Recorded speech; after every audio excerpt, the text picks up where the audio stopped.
Kata Abdullah Hehamahua, Muslim itu dilarang tepuk tangan. Soalnya tepuk tangan katanya adalah budaya Yahudi. Hal ini dikatakan oleh Hemahua yang juga mantan penasehat KPK di depan kader Partai Masyumi Reborn yang baru dideklarasikan, dan Hemahua termasuk salah satu tokohnya di sana. Saat saya mendengar omongan itu, saya langsung tepuk tangan. Ada orang seperti ini memang selalu kreatif mencari tema-tema aneh ketika dia bicara soal agama. Akibatnya, kita yang dengar sering ketawa. Meski mereka nggak melawak, mereka itu serius. Saya nggak bisa ngebayangin ya, agama yang mulia ini sampai ngurusin orang tepuk tangan. Iya, Tuhan sudah memberi tuntutan hidup pada manusia melalui agama. Tapi masa sih soal tepuk tangan masih juga diurus Tuhan? Masa Tuhan kalah sama pramuka? Kayaknya Tuhan kurang kerjaan banget dari kacamatanya Hemahua. Terus kemudian yang terjadi apa? Yang terjadi omongan ini jadi bahan tertawaan kita semua. Agama ngurusin tepuk tangan. Saya ingat juga ketika seorang penceramah, Syafiq Rija Basalamah, mengharamkan orang memakai jersey klub sepak bola, khususnya Manchester United. Kalau dia pakai bajunya klub itu, kira-kira setannya masuk ke dia, sehingga dia main bolanya itu seperti setan merah gitu, mau main seperti itu jamaah. Wallahu a'lam. Jadi yang pertama, kalau bicara dengan logo tersebut harus dihilangkan. Kita itu disuruh berlindung dari setan. Antum pakai setan. Alasannya apa? Alasannya karena sebutan MU itu setan merah. Lu bayangin, karena sebutan seperti itu, kata Rija Basalamah, Muslim dilarang mengidolakan MU. Haram bersekutu dengan setan, ujarnya. Meskipun cuma sekedar setan merah, saya yakin Rija Basalamah juga akan mengharamkan kita makan rawon setan atau es pocong. Pada kali lain, ada lagi seorang yang namanya Zainal Abidin. Dalam ceramahnya, Zainal mengharamkan lagu Balonku ada 5. Alasannya apa? Karena di lagu itu yang meletus balon hijau. Dan hijau menurut Zainal adalah mewakili Islam. Jadi lagu itu adalah lagu yang membenci Islam karena balon hijau meletus. Dor. Anak-anak kecil sejak umur TK aja sudah dilatih untuk benci Islam. Balonku ada 5, rupa-rupa warnanya. Yang meletus balon apa? Hah? Yang meletus apa? Ijo. Hatiku sangat kacau. Loh, Islam itu bikin kacau aja. Tinggal 4 pegang erat-erat. Apa? Merah, kuning. Nah, bukan cuma lagu itu, Zainal juga mengharamkan lagu Naik-Naik ke Puncak Gunung karena dalam lagu itu di kiri kanan ada pohon cemara dan pohon cemara dibuat sebagai pohon Natal. Belum lagi informasi lucu tentang sejarah yang menjejali kita. Candi Borobudur dibilang peninggalan Nabi Sulaiman. Kartini katanya dulu pakai jilbab seperti Neno Warisman, atau Mahapatih Gajah Mada katanya dulu adalah seorang tokoh Islam, nama aslinya Gaj Ahmada.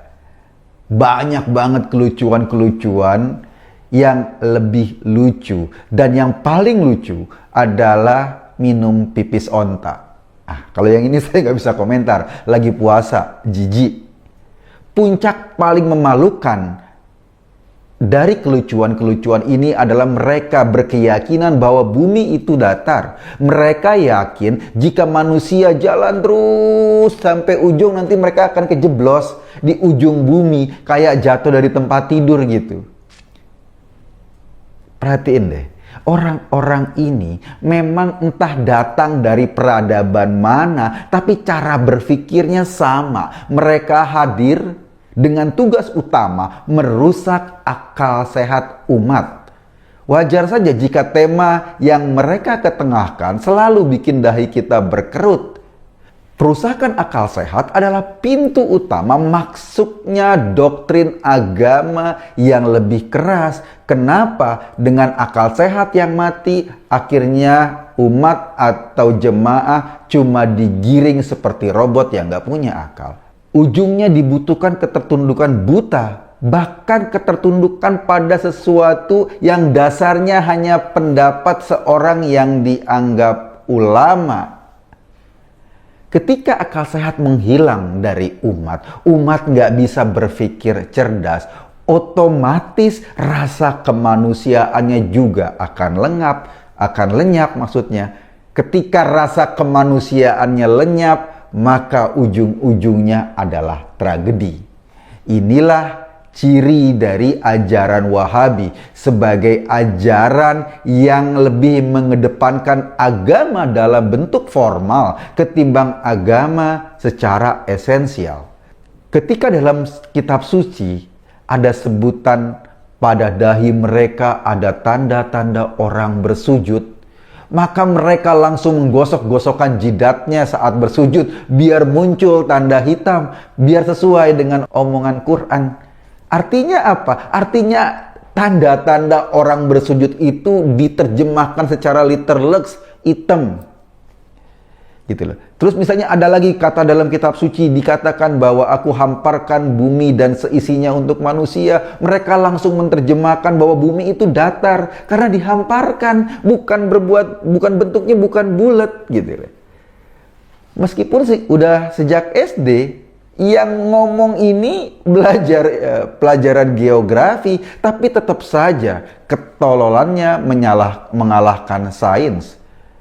Kalau diperhatikan secara fisik saja, orang-orang jenis ini yang bicaranya agama dalam template ngawur itu, ciri fisiknya kayaknya hampir sama deh. Coba diperhatiin deh.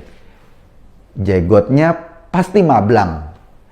Kelompok ini juga yang meyakini pelihara jenggot sebagai sebuah keharusan, meskipun secara genetik manusia Indonesia yang nggak bakat bewokan, tapi dipaksa-paksain akibatnya cuma 3 bewoknya, jenggotnya. Secara pakaian, ini hampir mirip mereka semua. Celananya cingkrang, bajunya koko, panjang, ala lelaki Afghanistan tuh. Kayak gitu. Terus kadang-kadang dibalut sama rompi. Alas kakinya sering menggunakan sepatu sendal atau sepatu gunung. Dan biasanya mengenakan kupluk. Mereka pasti menghindari atau jarang saya melihat ada yang pakai sarung atau kopiah hitam. Karena sarung atau peci hitam itu ya masih ada bau-bau Indonesianya. Mereka nggak suka. Sementara kaum perempuannya juga seragam.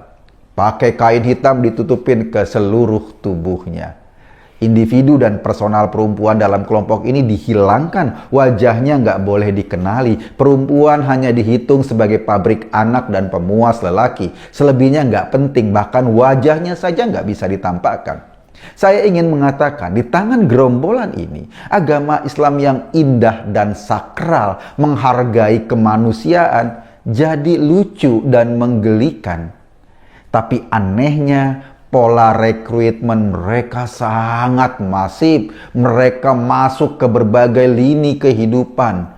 Wajar, karena kampanye mereka memang didukung oleh gelontoran dana yang sangat besar.